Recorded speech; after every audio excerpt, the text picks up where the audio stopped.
Hello students, कैसे हो आप लोग सब। आई होप सब अपने अपने घरों में स्वस्थ हो।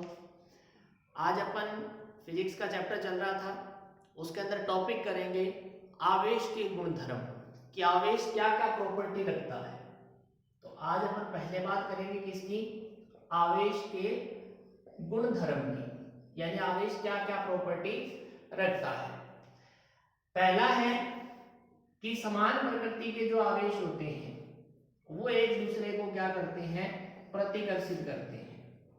क्या करते हैं, प्रतिकर्षित करते हैं।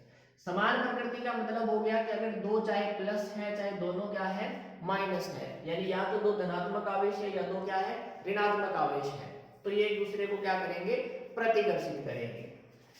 दूसरी बात, असमान प्रकृति के जो आवेश होते हैं वो एक दूसरे को क्या करते हैं, आकर्षित करते हैं। क्या करते हैं, आकर्षित करते हैं।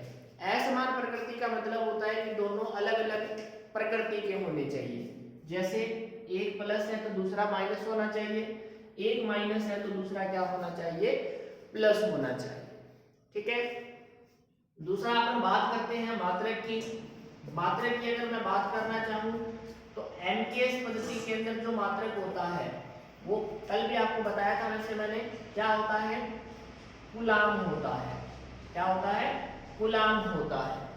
कूलाम को आप सी से लिख सकते हो, सी बी से लिख सकते हो, या हिंदी में भी लिख सकते हो। सीरीज पद्धति का जो मात्रक होता है वो होता है आपके पास स्टेट कूलाम। क्या होता है, स्टेट कूलाम होता है। क्लियर है ये बात।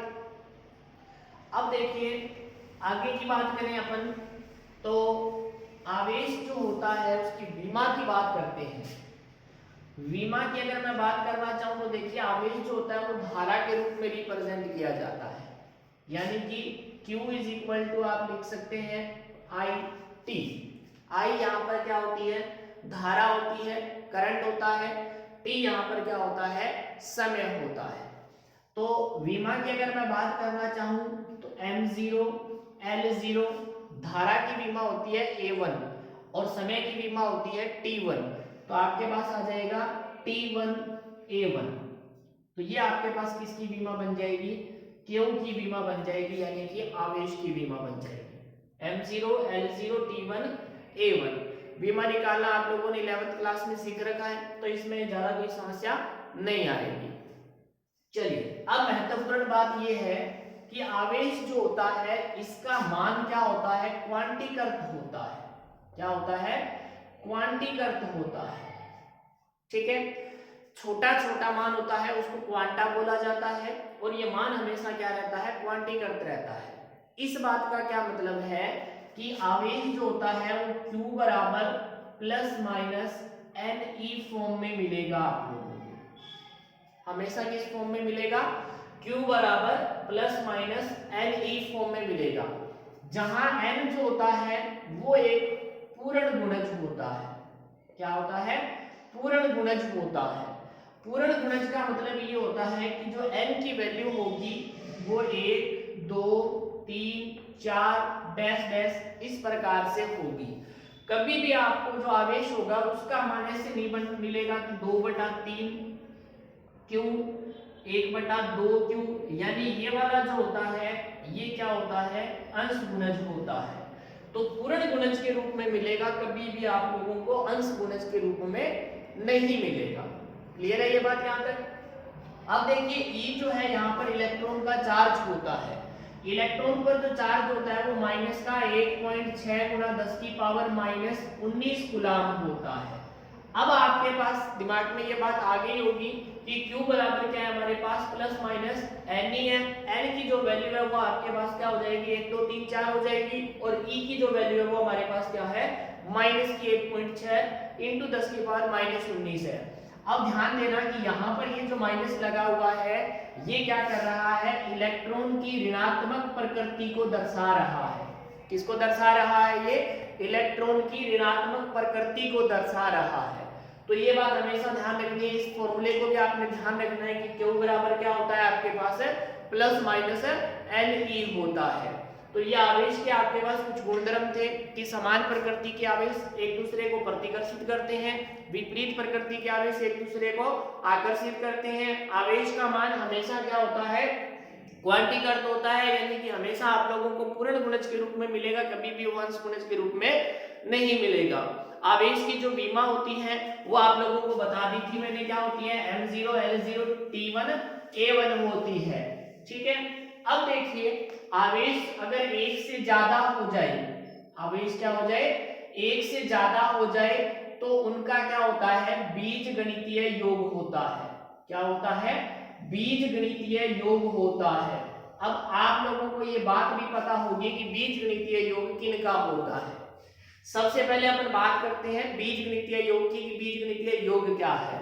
मान लो मेरे पास कोई एक सिस्टम है, इसके अंदर क्या है, एक तो प्लस का 2 कूलम, माइनस का 6 कूलम, प्लस का 8 कूलम, ठीक है, प्लस का 10 कूलम, इतने आवेश हैं। मैं अगर बात करना चाहूं कि इसके ऊपर नेट चार्ज कितना है, नेट चार्ज कितना है, तो अपने को क्या करना पड़ेगा, इसका बीजगणितीय योग करना पड़ेगा। योग दो प्रकार का होता है, एक सदिश योग होता है और एक बीजगणितीय योग होता है। बीजगणितीय योग में क्या किया जाता है, सारों को जोड़ दिया जाता है, उनको चिन्ह सहित रखना होता है, इस बात का ध्यान रखना है आपने। यानी अगर किसी के साथ प्लस है तो प्लस रहेगा, किसी के साथ माइनस है तो माइनस रहेगा।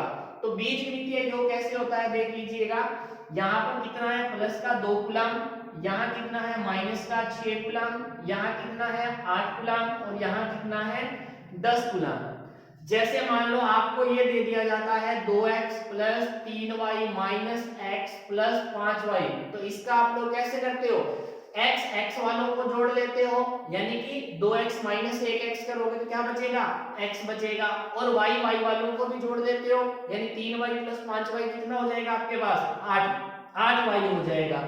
तो ये इसका आंसर आ जाएगा। तो कहने का मतलब क्या किया मैंने, x वालों को जोड़ा, y वालों को जोड़ा। यहाँ हमारे पास एक ही फंक्शन है कूलम के रूप में, यानी कि आवेश ही है हमारे पास, तो आप सारों को एक साथ जोड़ोगे। फिर हमने क्या किया, प्लस वाला और माइनस वाले को क्या किया था, माइनस किया था, तो ये सिस्टम अपने को यहाँ पर लागू करना है। तो देखो पहले प्लस प्लस वाली संख्याओं को जोड़ लेते हैं। प्लस वालों को जोड़ोगे तो 2 कूलम और 8 कूलम कितना हो गया, 10 कूलम, 10 कूलम और 10 कूलम कितना हो गया आपके पास, 20 कूलम। तो ये किसका हो गया हमारे पास, 20 कूलम प्लस का हो गया। क्या बचा, माइनस का 6 कूलम बचा। तो हमारे पास क्या आ गया, प्लस का कितना आ गया, 14 कूलम आ गया। तो हम ये कहेंगे कि इसके ऊपर जो नेट चार्ज है वो क्या रहेगा हमारे पास, प्लस का 14 कूलम रहेगा। अगर मैं आपसे ये पूछ लूं कि ये वस्तु धनात्मक होगी या ऋणात्मक होगी, तो क्या बताओगे आप लोग कि सर ये क्या होगी, धनात्मक होगी, क्योंकि बचा किसका है, पॉजिटिव बचा है। इसका मतलब ये वाली जो है धनात्मक होगी। धनात्मक का मतलब क्या है, इसमें प्रोटॉन की संख्या ज्यादा है और इलेक्ट्रॉन की संख्या क्या है आपके पास कम है। क्लियर है ये बात। अब देखो नेट चार्ज की बात होगी। अब इस योग को, ये जो योग किया है मैंने, इस योग को बोला जाता है क्या, बीजगणितीय योग बोला जाता है। तो याद क्या रखना है आप लोगों ने कि आवेश जो होता है उसका क्या किया जाता है, बीजगणितीय योग किया जाता है। और ध्यान रखना बीजगणितीय योग हमेशा किसका किया जाता है, अदिश राशियों का किया जाता है। किसका किया जाता है, अदिश राशियों का किया जाता है। तो अदिश राशियों का योग किया जाता है बीजगणितीय, और इसका मतलब बीजगणितीय योग किसका किया हमने, आवेश का। तो इसका मतलब क्या हो गया कि आवेश जो है वो एक क्या है, अदिश राशि है। ये ध्यान रखना, आवेश जो है वो एक क्या है, अदिश राशि है, सदिश राशि नहीं है। क्लियर होगी बात ये। तो आवेश का आपसे पूछ लिया जाए कि बता भैया सदिश राशि है या अदिश राशि है, तो आप लोग क्या कहोगे कि ये क्या है, एक अदिश राशि है। ठीक है, अब बात करते हैं अपने इसके आगे की। देखिए मान लो मेरे पास कोई एक क्या है, क्यू चार्ज है। क्या है, एक क्यू चार्ज है, कोई भी हो सकता है, प्लस या माइनस कुछ भी मान सकते हो। आपको जरूरी नहीं है कि प्लस लेना है या कोई जरूरी नहीं है कि माइनस लेना है, आपकी इच्छा अनुसार ले सकते हो। अब क्या होता है कि ये Q आवेश अपने चारों ओर क्या करता है, एक प्रभाव क्षेत्र रखता है। क्या करता है, एक प्रभाव क्षेत्र रखता है। प्रभाव क्षेत्र का मतलब ये होता है कि ये जो आवेश होगा, ये आवेश क्या करेगा, अपने चारों ओर एक ऐसा क्षेत्र बना लेगा कि इस क्षेत्र के अंदर अगर कोई दूसरा आवेश आएगा तो ये आवेश उसको या तो क्या करेगा, प्रतिकर्षित करेगा, और या क्या करेगा, ये आकर्षित करेगा। यानी दोनों आवेशों के बीच में क्या लगेगा, एक बल काम करेगा। क्या काम करेगा, एक बल काम करेगा। तो उस बल का मान अपने जो है वो अभी क्या करेंगे, फाइंड करेंगे। तो ये बात समझ आई आप लोगों को कि जो Q आवेश है ये अपने चारों ओर क्या करता है, एक प्रभाव क्षेत्र बना लेता है। इस प्रभाव क्षेत्र को विद्युत क्षेत्र बोला जाता है। विद्युत क्षेत्र की बात अपन आगे करेंगे। अभी थोड़ा सा आप लोग ये ध्यान रखना कि Q जो है वो अपने चारों ओर क्या करता है, एक प्रभाव क्षेत्र बना लेता है। उस प्रभाव क्षेत्र को क्या बोला जाता है, विद्युत क्षेत्र। इस प्रभाव क्षेत्र के अंदर मान लीजिए कोई और दूसरा आवेश आएगा तो ये उसको या तो क्या करेगा, प्रतिकर्षित करेगा, मतलब समान प्रकृति का होगा तो क्या करेगा, प्रतिकर्षित करेगा, और अगर विपरीत प्रकृति का होगा तो ये उसको क्या करेगा, आकर्षित करेगा। ठीक है, जैसे चुंबक होता है, मान लीजिए चुंबक को क्या करते हैं अपने, जैसे आप लोगों ने देखा होगा कि जैसे ये मान लीजिए कोई चुंबक है, ठीक है, दो ध्रुव होते हैं S और N। इस चुंबक के पास दूसरी जब चुंबक लेकर के आता हूं तो ये चुंबक क्या करती है, इसके बिल्कुल साथ चिपकाने की जरूरत नहीं है, ये थोड़ा दूर से क्या करने लग जाती है, इसको प्रतिकर्षित करने लग जाती है। जब N एक जैसे नजदीक आएंगे तो क्या हो जाएगा, प्रतिकर्षित होना स्टार्ट हो जाएगा।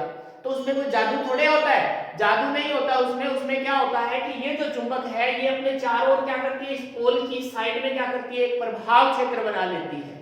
ठीक है, उस प्रभाव क्षेत्र को तो चुंबकीय क्षेत्र बोला जाता है। अगर इसी चीज की बात अगर अपन करें किसके अंदर, आवेश के अंदर बात करें, ठीक है, तो आवेश के अंदर जब बात करेंगे तो वो चारों ओर क्या होगा, प्रभाव क्षेत्र क्या कहलाएगा, विद्युत क्षेत्र कहलाएगा। क्लियर है ये बात, तो ये ध्यान रखना।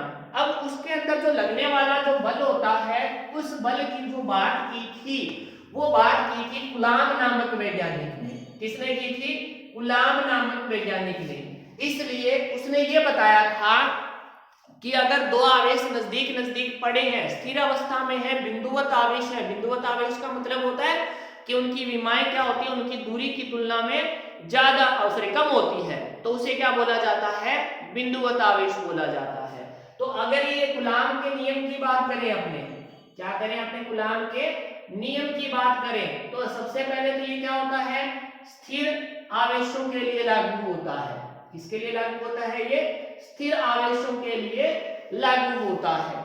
अब कूलाम नामक ने क्या कहा था वैज्ञानिक जी ने, वैज्ञानिक जी ने ये कहा था कि आपके पास मान लीजिए कोई दो क्या है, चार्ज है, एक तो है Q1 और दूसरे का मान है आपके पास क्या, Q2। यानी दो चार्ज है, दो आवेश है मेरे पास, एक तो है Q1 और दूसरा है Q2। इन दोनों के बीच की जो दूरी है वो मान लो मैंने क्या मान ली, R मान ली। कितनी मान ली मैंने, स्मॉल r मान ली। इन दोनों के बीच की दूरी क्या है मेरे पास, R है। तब इसने कहा था कि अब देखो ये आकर्षण भी कर सकता है और प्रतिकर्षण भी कर सकता है। कैसे, अगर मान लो इन दोनों पर प्लस चार्ज है या दोनों पर माइनस चार्ज है, तब तो भैया ये क्या करेगा, प्रतिकर्षण करेगा। क्या करेगा, प्रतिकर्षण करेगा। अगर मान लो इसके ऊपर प्लस है, इस पे माइनस है, या इस पे माइनस है, इस पे प्लस है, मतलब कहने का अलग अलग प्रकृति है दोनों की, तो ये क्या करेगा, आकर्षण करेगा। क्या करेगा, ये आकर्षण करेगा। क्लियर है ये बात, तो ये आकर्षण प्रकृति का भी हो सकता है और प्रतिकर्षण का भी हो सकता है। तो अब ये कहता है कि इन दोनों के बीच में क्या लगेगा, एक बल लगेगा। बल को अपन किससे दिखाते हैं, F से दिखाते हैं। ठीक है, तो इन दोनों के बीच में जो बल लगेगा वो इन दोनों आवेशों के परिमाण के गुणनफल, तो इसका परिमाण क्या है, Q1 है, इसका परिमाण क्या है, Q2 है। दोनों का जब गुणा करोगे तो गुणा में इंटू आ जाएगा आपके पास। तो आप ये लिख सकते हो कि दोनों का गुणनफल कितना हो जाएगा, Q1 इंटू में Q2 के समानुपाती होता है। समानुपाती का मतलब ये वाला चिन्ह है। तो यहां से क्या बन गया कि इन दोनों के बीच में लगने वाला बल दोनों आवेशों के परिमाण के गुणनफल के समानुपाती होता है। नंबर 1 बात। दूसरी बात इसने ये बताई थी कि इन दोनों के बीच में जो बल लगता है, यानी कि क्या लगता है, F लगता है। इन दोनों के बीच की दूरी कितनी है बीच की, r है, k वर्ग, r का वर्ग क्या हो जाएगा, r स्क्वायर हो जाएगा। k व्युत्क्रमानुपाती होता है। व्युत्क्रमानुपाती का मतलब होता है, इसका उल्टा कर दीजिए, r का उल्टा क्या होता है, 1/r, तो r स्क्वायर का उल्टा क्या हो जाएगा, 1/r स्क्वायर। अब ये मत कर देना कि ये लो सर उल्टा तो r का ये होना चाहिए था, आप तो ये कर रहे हो, ठीक है ना, ये उल्टा नहीं है, ध्यान रखना। उल्टे का मतलब यहाँ व्युत्क्रम से है, व्युत्क्रम का मतलब 1 में लेकर के आओ उसको, तो इसका व्युत्क्रमानुपाती होता है क्या, 1 में r स्क्वायर आ जाएगा आपके पास यहाँ पर। तो आपके पास दो चीजें निकल के आई है, क्या निकल के आई है कि लगने वाला जो बल होता है वो दोनों आवेशों के गुणनफल के समानुपाती होता है, और बीच की दूरी के वर्ग के क्या होता है, व्युत्क्रमानुपाती होता है। क्लियर है ये बात यहाँ तक? चलिए आगे चलते हैं। समीकरण 1 और समीकरण 2 को मिलाएंगे तो आपके पास आएगा F समानुपाती Q1 Q2 बटा में क्या आ जाएगा, R स्क्वायर आ जाएगा। आपको पता है कि समानुपाती का चिन्ह अपन यहाँ पर नहीं रखते हैं तो यहाँ पर क्या आएगा, एक कांस्टेंट वैल्यू आएगी। कांस्टेंट का मतलब होता है नियतांक, नियतांक मतलब जिसकी वैल्यू क्या होती है, फिक्स होती है। तो यहाँ से जब अपन समानुपाती का चिन्ह हटाएंगे तो इस समानुपाती की जगह तो क्या आ जाएगा, बराबर का चिन्ह आ जाएगा। आगे है क्या, Q1 Q2 बटा में R स्क्वायर। अब देखिए इसको हटाएंगे तो एक नियतांक आएगा, यहाँ पर जो है वो नियतांक क्या आएगा, K आएगा। क्या आएगा, K आएगा। इस फॉर्मूले को आपको याद रखना है, ये कूलॉम का नियम होता है। क्या, F बराबर K Q1 Q2 बटा में R स्क्वायर। इस K को बोला जाता है यहाँ पर स्थिर विद्युत की नियतांक। क्या बोला जाता है, स्थिर विद्युत की नियतांक बोला जाता है, कांस्टेंट वैल्यू होती है। अब देखिए K की जो वैल्यू होती है वो होती है 1/4 पाई इप्सिलॉन 0। ये होता है क्या, इप्सिलॉन, ठीक है, इसको बोला जाता है इप्सिलॉन। ये 0 लगा दिया, इसके आगे क्या लगा देंगे अपने, इप्सिलॉन 0 बोलेंगे। अब ये जो होता है ये होती है निर्वात की विद्युतशीलता। क्या होती है, निर्वात की विद्युतशीलता। अब देखिए इसका भी दिख रहा है क्या, यहां से नहीं दिख रहा होगा। निर्वात की क्या होती है, ये विद्युतशीलता, ठीक है। इस निर्वात की विद्युतशीलता ये भी एक प्रकार की कांस्टेंट वैल्यू है। इसकी जो वैल्यू होती है इप्सिलॉन 0 की वो होती है 8.854 इंटू 10 की पावर -12 कूलॉम स्क्वायर बटा में न्यूटन इंटू मीटर स्क्वायर। याद रखना ये बहुत जगह काम आएगा, न्यूमेरिकल में भी ये वैल्यू काम आएगी। क्या है इप्सिलॉन 0 की वैल्यू, 8.854 इंटू 10 की पावर -12 कूलॉम स्क्वायर बटा में क्या आ जाएगा, न्यूटन इंटू मीटर स्क्वायर। अब देखिए जब ये वैल्यू आप यहां रखोगे, इस वैल्यू को जब आप लोग यहां रखोगे इस K के अंदर 1/4 पाई की वैल्यू और इप्सिलॉन 0 की वैल्यू जब रखोगे तो आपके पास आएगा K = 9 गुणा 10 की power 9 newton into metre square बटा में क्या आ जाएगा, कूलॉम स्क्वायर। तो आप लोगों ने ये ध्यान रखना, न्यूमेरिकल जब भी करोगे तो K की वैल्यू आपने ये वाली रखनी है, ठीक है, क्योंकि ये रखोगे तो बात तो वहीं आ जाएगी, ठीक है। अगर इस वैल्यू को मैं यहां रख देता हूं तो देखो यहां पर आ जाएगा F = 1/4 पाई इप्सिलॉन 0 Q1 Q2 बटा में क्या आ जाएगा, R स्क्वायर आ जाएगा। एक वैल्यू ये बन जाएगी। अब ये ध्यान रखना कि जो ये बल होता है ये माध्यम पर निर्भर करता है। किस पर निर्भर करता है, ये माध्यम पर निर्भर करता है, ये ध्यान रखना, ठीक है। तो अब माध्यम के लिए क्या आ जाएगा, ये जो इप्सिलॉन 0 है ये तो किसके लिए है, निर्वात के लिए है। जब अपन इसकी बात करेंगे किसके लिए, माध्यम की बात करेंगे, तो F = हो जाएगा 1/4 पाई इप्सिलॉन। सिर्फ क्या आएगा, इप्सिलॉन आएगा, Q1 Q2 बटा में R स्क्वायर। अब ये ध्यान रखना कि ये जो इप्सिलॉन है ये माध्यम की विद्युतशीलता है। किसकी है ये?